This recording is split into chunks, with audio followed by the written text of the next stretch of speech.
Hello, internet friends and strangers alike. My name's Angie. Welcome to my channel. Today, I'll be going over what I read in October. I started the month off by reading a memoir by Jill Duggar, Counting the Cost. In this book, Jill tells a story that most of us are already familiar with from her own perspective, growing up in a Christian fundamentalist household to being featured on the famous reality TV series 19 Kids and Counting, the darker underbelly of her religious background, financial secrets, skeletons in the closet. The book also explains her and her husband's decision to eventually walk away from the show and what that meant for her relationships with her family members. So this book wasn't particularly salacious, so if you're looking for an expose on the Duggar family, this is not it, right?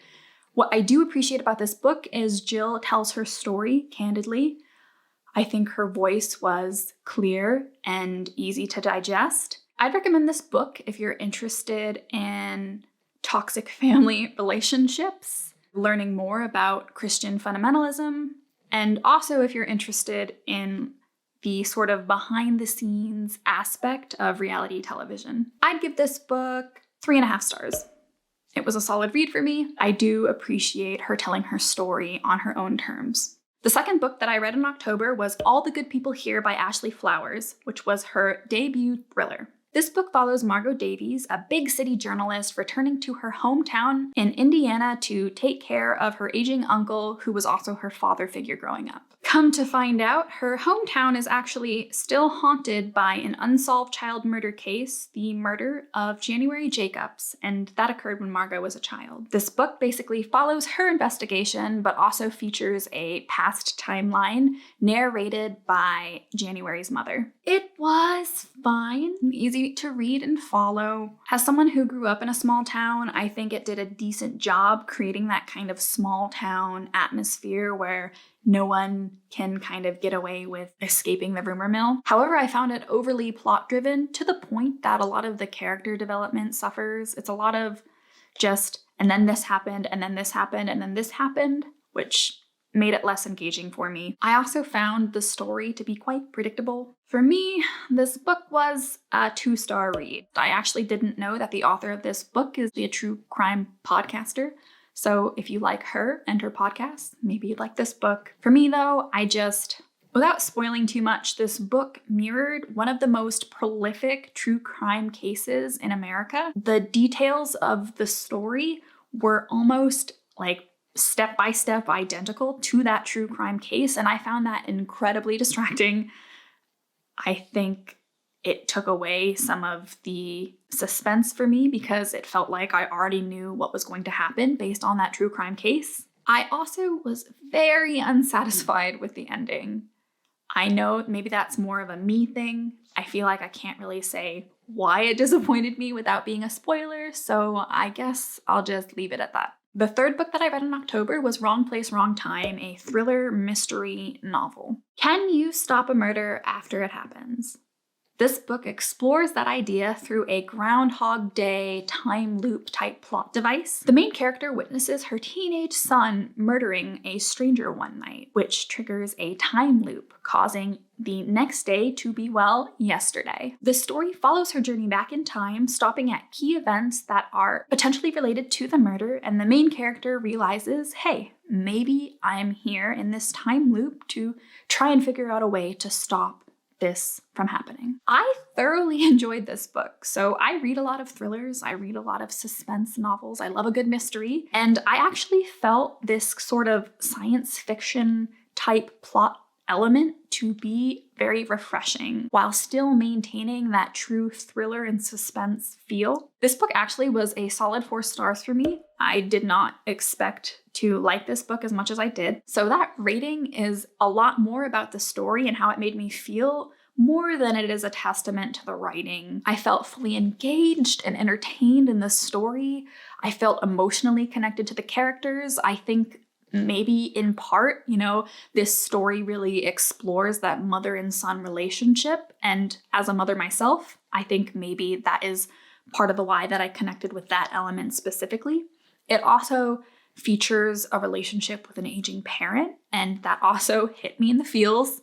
I was not expecting to be, I guess, that emotionally invested in something like that in a book like this, right? When I pick up a thriller, that's not usually what I'm going for, but I still liked that it featured that. I think it handled it well. The vibes were also perfect for an October read because the book actually takes place in October before Halloween. Honestly, I really would recommend anyone who likes thrillers and mysteries to give it a try. I don't know if the groundhog plot device will be for everyone, but I'm glad that I gave it a chance because I ended up really enjoying it. The next book that I read was Remarkably Bright Creatures, which was a mystery/domestic fiction novel. This story is told by 3 characters: Tova, an elderly cleaning woman who works at an aquarium; Cameron, a 30-something-year-old man who was abandoned by his mother as a child and doesn't have much going for him as an adult; and then the third perspective is told through an octopus named Marcellus.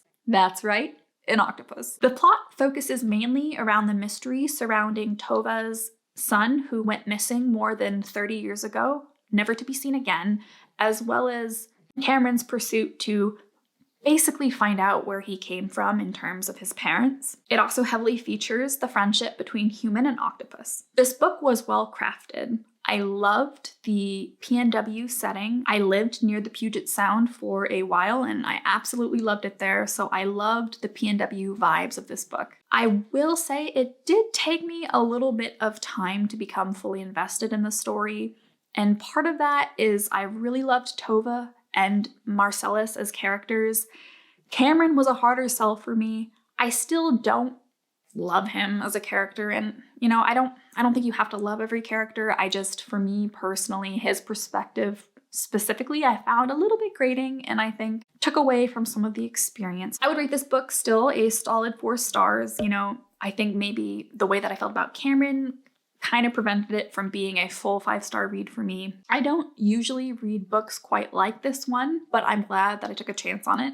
What sold me in the description was that I was told that the story was going to have an octopus that helps tell the story, and it definitely did, and I loved that part. It was a good change of pace for me. It was nice to read a more heartfelt, warmer story, even if I found the mystery to be a little bit predictable early on. The next book that I read was I Have Some Questions for You, a literary mystery novel. This book follows Bodie Kane, a famous podcaster and professor who returns to the prestigious boarding school she attended as a teenager. This return doesn't come without baggage, however, as Bodie's roommate was murdered by the school's athletic director their senior year. Or was she? The story follows Bodie's and her podcasting students' exploration deeper into this case. This book was okay. This book was a 3-star read for me. It was all right. I didn't hate it. I think that it tried to do too much at once, right? It tries to tackle topics like racism, sexism, the Me Too movement. When it comes to big, important topics like that, I think it's hard to do a little bit of everything. It was entirely too long. I don't know. I found myself wanting it to be over, and it just was not. The other part of it is I didn't like the ending, and I feel like the main character's takeaway of the ending was it fell flat for me, right? I feel like she didn't really learn anything. I feel like it was right there to addressing a systemic problem in our American society, and it just kind of fell short of, I think, where it needed to be. So without, revealing too much, it just didn't wow me. But, maybe you would like it if you like podcasting, if you like sort of that boarding school atmosphere, that sort of elite versus the minorities and the lower socioeconomic classes. It had some of those elements. The next book that I read was Just the Nicest Couple, a thriller book. The story revolves around 2 couples, and one of the couple's husbands goes missing. So the wife of the missing husband is, featured as one of the perspectives in this story, and she's basically trying to find out what happened to her husband, while the other couple, the featured perspective in the story is the husband's, and that couple is actively trying to obscure the truth and mess with evidence, and that's basically the story. This book was a huge miss for me. I would give it a generous 2 stars. It wasn't the worst book that I've ever read, but it was predictable. It didn't bring anything new. Nothing really seemed to happen until about 60 to 70% way through the book. The characters, I just didn't like literally any of them. None of them were sympathetic. The ending was just kind of So yeah, maybe you would like the book if, you're looking for something quick, easy, that you don't really have to think about. But, for me, it was just a miss. Those were the books that I read in October. Thank you so much for listening to my kind of quick reviews. If you're wanting a more in-depth look into anything that I read, I'm happy to do a longer review. Just let me know in the comments down below what you'd like to see. Or have you read any of these books? What were your thoughts, your opinions? Do you agree with me? Disagree with me? I am really open to any sort of discussion. Lastly, if you have any book recommendations for me, let me know down below. Also, I am very open-minded. I'm not loyal to any one genre. I love a little bit of everything, and I'm willing to give mostly everything a chance. Again, appreciate your time. See you next time.